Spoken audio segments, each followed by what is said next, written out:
বলছি মা, আজকে তো নিরামিষ, কিছুদিন থেকে তো নিরামিষ খাচ্ছি আমরা।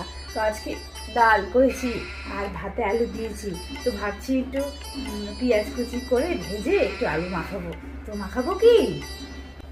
সারা বছর তো মাছ মাংস খাওই, আর কয়েকদিন পূজার জন্য নিরামিষ খাইতে পারছো না।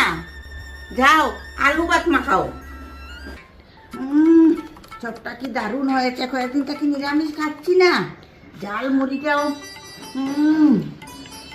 খুবই ভালো হয়েছে।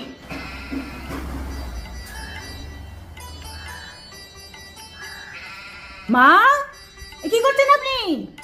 আপনি এখানে দাঁড়ায় চপ মুড়ি খাচ্ছেন? না না না না না না, আরে পেঁয়াজ মুড়ি খাচ্ছি, চারা মুড়ি খাচ্ছি। আপনি এক্ষুনি বললেন যে কি দারুণ হয়েছে চপটা, আর ঝালমুড়িটা এত টেস্ট বানিয়েছে।